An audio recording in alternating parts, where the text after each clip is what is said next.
Hello बच्चों, मैं रजनी कौर आज आपको कक्षा 9वीं का पाठ 12 कैदी और कोकिला का भावार्थ करवाऊंगी। कैदी और कोकिला कविता माखनलाल चतुर्जी द्वारा रचित है। यह कविता माखनलाल जी ने उस समय लिखी जब देश ब्रिटिश शासन के अधीन गुलामी की जंजीरों में जकड़ा हुआ था। माखनलाल चतुर्वेदी जी स्वयं को एक स्वतंत्रता सेनानी मानते हैं, जिसकी वजह से उनको कई बार जेल में रहना पड़ा। जेल में रहने के दौरान उन्हें इन बातों का एहसास हुआ कि जेल में स्वतंत्रता सेनानियों के साथ कितना बुरा व्यवहार किया जाता है। इसी सोच को उस समय समस्त जनता के सामने लाने के लिए उन्होंने इस कविता की रचना की है। क्या गाती हो, क्यों रह जाती हो, कोकिल बोलो तो, क्या लाती हो, संदेश किसका है, कोकिल बोलो तो। इन पंक्तियों में कवि ने कारागार बेटा मतलब जेल के अंदर बंद एक स्वतंत्रता सेनानी की मनोदशा का वर्णन करते हुए कहा है कि रात के अंधेरे में जब कवि ने कोयल को कूकते हुए सुना, अर्थात उसको बोलते हुए सुना, तो कवि के मन के अंदर बहुत सारे प्रश्न उठे और जिन प्रश्नों को वो एक एक करके कोयल से पूछ रहा है। सबसे पहले प्रश्न करता है, क्या गाती हो। कोयल से कह रहा है कि कोयल जरा बताओ कि तुम क्या गा रही हो, क्यों रह जाती हो, फिर गाते गाते तुम बीच बीच में चुप क्यों हो जाती हो। कोकिल बोलो तो, कोयल जरा बताओ तो, ये कोयल तुम मुझे बताओ कि तुम क्या गा रही हो और तुम बीच बीच में चुप क्यों हो रही हो। क्या लाती हो, संदेश किसका है। दोबारा से कवि उससे प्रश्न कर रहा है कि क्या तुम मेरे लिए कोई संदेश लेकर आई हो, और अगर तुम संदेश लाई हो तो ये संदेश किसका है। कोकिल बोलो तो, कोयल तुम जरा मुझे बताओ तो सही कि तुम मेरे लिए किसका संदेश लेकर आई हो। ऊंची काली दीवारों के घेरे में, डाकू चोरों बटमारों के डेरे में। यहाँ पर कवि ने उस समय का वर्णन किया है जब स्वतंत्रता सेनानियों को जेल में डाल दिया गया था और उनके साथ बहुत ही बुरा व्यवहार किया जा रहा था, दयनीय व्यवहार मतलब उनके साथ बहुत ही अत्याचार किए जा रहे थे। तो कवि उसी समय का वर्णन करते हुए कहता है कि उनको स्वतंत्रता सेनानियों को जेल के अंदर अंधकार में काली और ऊंची दीवारों के बीच डाकू और उकचकों चोरों के साथ रहना पड़ रहा था। ये लाइन है ना, ऊंची काली दीवारों के घेरे में, कि स्वतंत्रता सेनानियों को ऊंची जेल के अंदर ऊंची और काली दीवारों के घेरे में डाकू चोरों और बटमारों के साथ, चोर उचक्कों के साथ रहना पड़ रहा था, जहां उनका कोई सम्मान नहीं था। जीने को देते नहीं पेट भर खाना, मरने भी नहीं देते तड़प रह जाना। फिर से बता रहा है कि स्वतंत्रता सेनानियों को ना तो पेट भरकर खाना दिया जाता था, ना ही उन्हें मरने दिया जाता था, यानी कि उन्हें तड़प तड़प कर जीवित रखना ही उनका उद्देश्य था। जीवन पर अब दिन रात कड़ा पहरा है, शासन है या तम का प्रभाव गहरा है।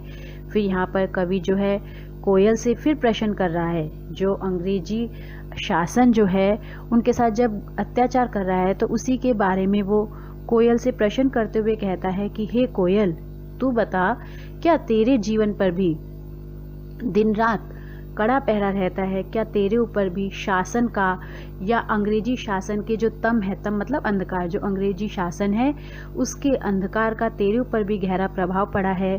हिमकर निराश कर चला रात भी काली, इस समय कलिमा मई जगी तू क्यों आली। अब यहाँ पर कवि फिर से प्रश्न कर रहा है कि कह रहा है, हे कोयल, इतनी रात को तू क्यों जाग रही है, जिस समय की जो रात का समय है उस समय में न्याय रूपी चंद्रमा भी जो थोड़ा सा प्रकाश दे रहा था वो भी अब निराश होकर चला गया है। तो इतनी रात में तू क्यों जाग रही है और क्यों तू दूसरों को जगाना चाह रही है। हे कोयल बता, तू क्या संदेश लेकर आई है जो तू इतनी रात में चिल्ला रही है। क्यों हूक पड़ी वेदना बोझ वाली सी, कोकिल बोलो तो। यहाँ पर कवि कोयल से पूछ रहा है कि कोयल बोलो तो, कि क्या तुम्हारा कुछ लुट गया है जो तुम्हारे हृदय से, जो तुम्हारे कंठ से वेदना की ऐसी हूक सुनाई पड़ रही है।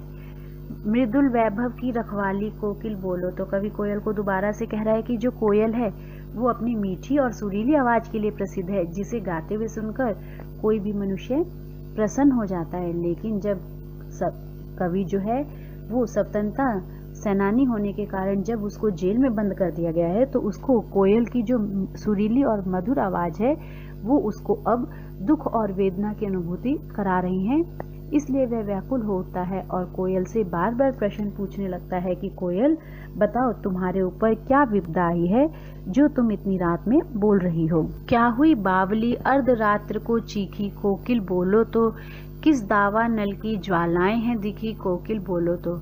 अब यहाँ पर स्वतंत्रता सेनानी जो है यानी कवि जो है, कवि को कोयल का इस तरह अंधकार से भरी हुई रात में गाना, यहाँ पर गाना अर्थात उसका जो चीखना है उसको अस्वाभाविक लग रहा है, मतलब उसको आश्चर्यचकित लग रहा है।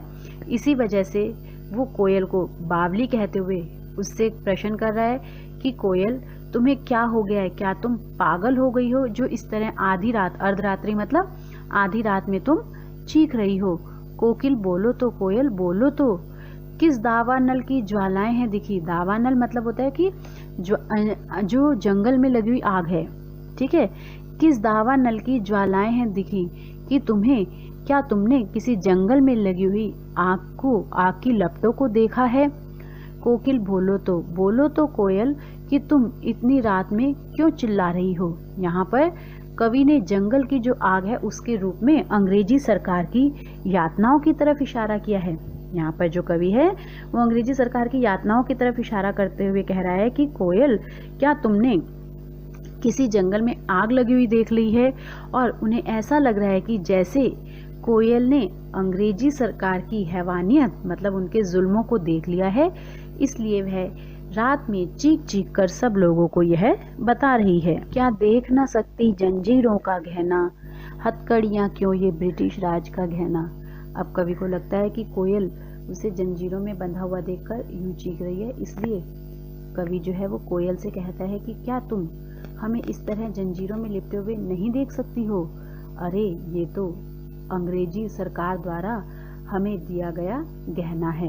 ये कहा है ना, हथकड़ियाँ क्यों यह ब्रिटिश राज का गहना, कि ये हथकड़ियाँ नहीं है, ये तो अंग्रेजी सरकार द्वारा दिया गया हुआ एक गहना है। कोलू का चर्क चू जीवन की तान, गिट्टी पर उंगलियों ने लिखे गान। अब कवि कह रहा है कि अब तो कोलू चलने की आवाज़ हमारे जीवन का प्रेरणा गीत बन गया है। जब कोलू चलने, बेटा जब मतलब कि कोलू चलाया जाता था तो बैलों को से चलवाया जाता था कुएं से पानी निकालने के लिए। तो यहाँ पर कवि बता रहा है कि जब उनको जेल में डाल दिया गया था स्वतंत्रता सेनानियों को, तो उनसे कोलू चलवाया गया था। तो वो कह रहा है कि ये जो कोलू चलवाए गए हैं ये हमारे जीवन का प्रेरणा गीत बन गए हैं।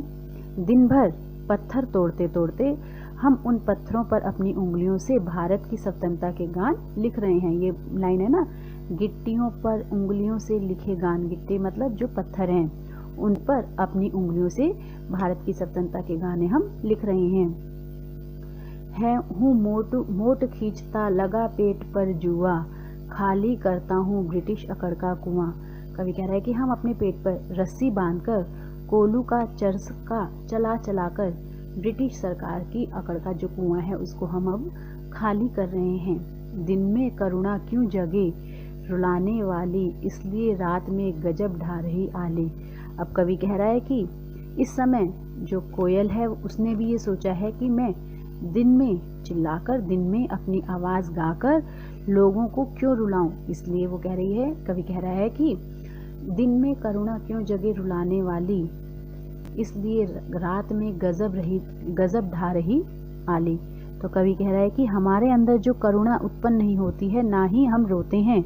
शायद तुम्हें अब ये बात पता चल गई है, इसलिए तुम मुझे रात में सांत्वना देने आई हो, परंतु तुम्हारे इस वेदना भरे स्वर ने मेरे ऊपर गजब ढा दिया है। जो तुम्हारा ये रोने वाला स्वर है इसने मेरे ऊपर गजब ढा दिया है और मेरे मन को व्याकुल कर दिया है, अर्थात मेरे मन को बेचैन कर दिया है।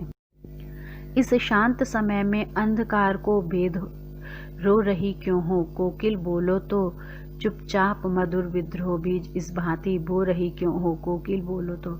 आगे अब कवि जो है वो कोयल से कहता है कि इस अर्धरात्रि में तुम अंधेरे को चीरते हुए इस तरह से क्यों रो रही हो। ये कह रहा है ना, अंधकार को भेद, अंधेरे को भेद मतलब चीरते हुए, कि इस शांत समय में, रात्रि के शांत समय में तुम अंधेरे को चीरते हुए इस तरह क्यों रो रही हो? कोकिल, बोलो तो कोयल, जरा तुम बोलो तो। चुपचाप मधुर विद्रोह बीज इस भांति बो रही क्यों हो? क्या तुम हमारे अंदर अंग्रेजी सरकार के खिलाफ विद्रोह के बीज बोना चाहती हो?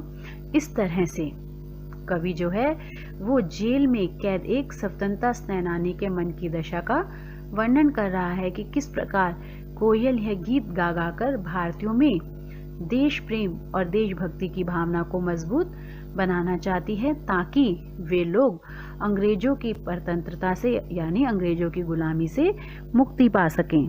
काली तू रजनी भी काली, शासन की करनी भी काली, काली लहर कल्पना काली, मेरी काल कोठरी काली।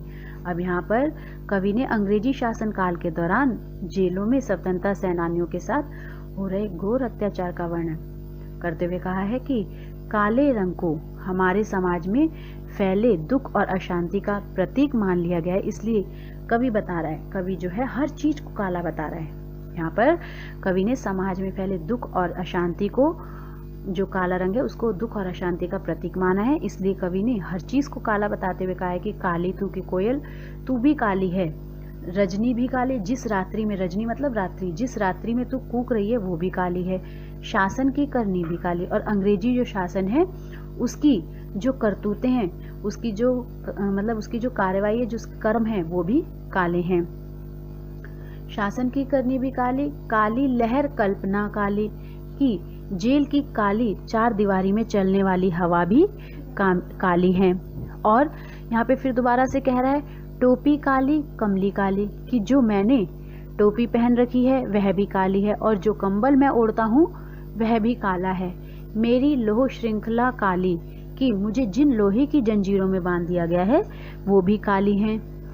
पहरे की हुंकुती की ब्याली, तिस पर गाली है आली। अब कवि कह रहा है कि इसी वजह से हमारे अंदर होने वाली जो कल्पनाएं हैं, पहरे की हुंकती की ब्याली, जो हमारे अंदर उगने वाली, जो हमारे मन के अंदर जो उत्पन्न होने वाली जो कल्पनाएं हैं वो भी काली हो गई हैं।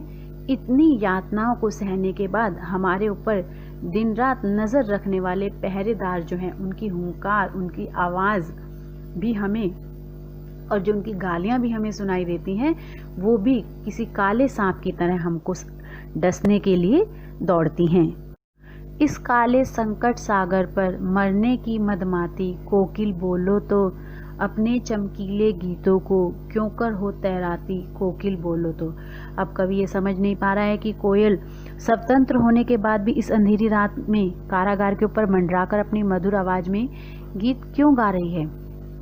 कवि को ये नहीं पता चल रहा कि कोयल जो है वो आज़ाद है, फिर भी वो आधी रात में इस कारागार मतलब जेल के ऊपर मंडराकर अपनी मधुर आवाज में गीतों को क्यों गा रही है। क्या वे इस संकट में खुद को इसलिए ले आई है कि उसने भी अब मरने की ठान ली है। ये कह रहा है ना, मरने की मदमाती कोकिल बोलो तो। कवि कह रहा है कि क्या कोयल ने भी इस संकट में खुद को इसलिए ले आई है क्योंकि उसने भी अपने अंदर मरने की ठान ली है।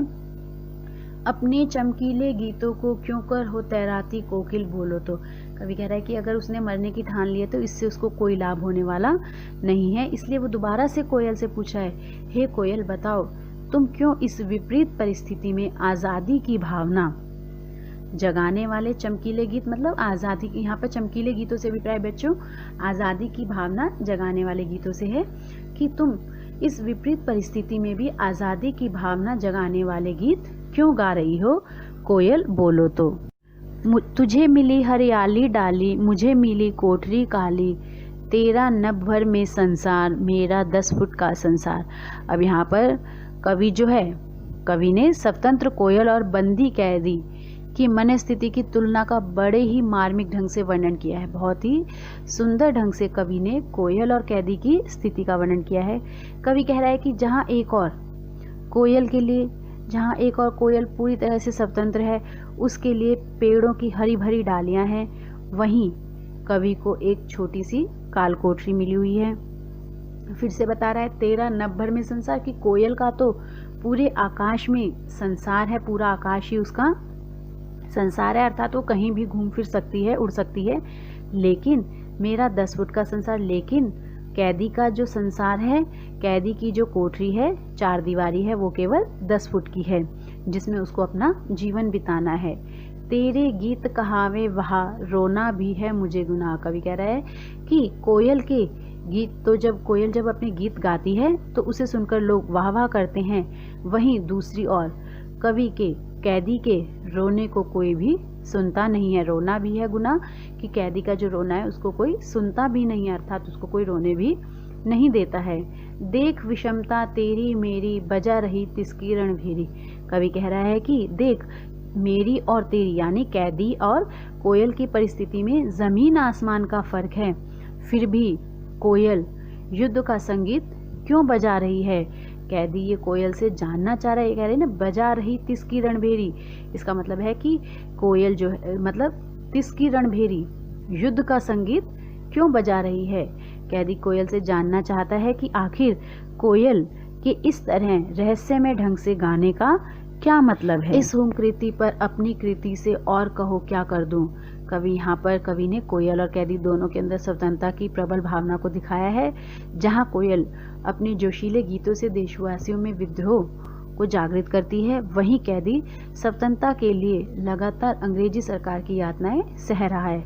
इसलिए कवि ने यहाँ कोयल की आवाज को कैदी के लिए आज़ादी का संदेश बताया है, जिसे सुनकर कैदी कुछ भी करने को तैयार है।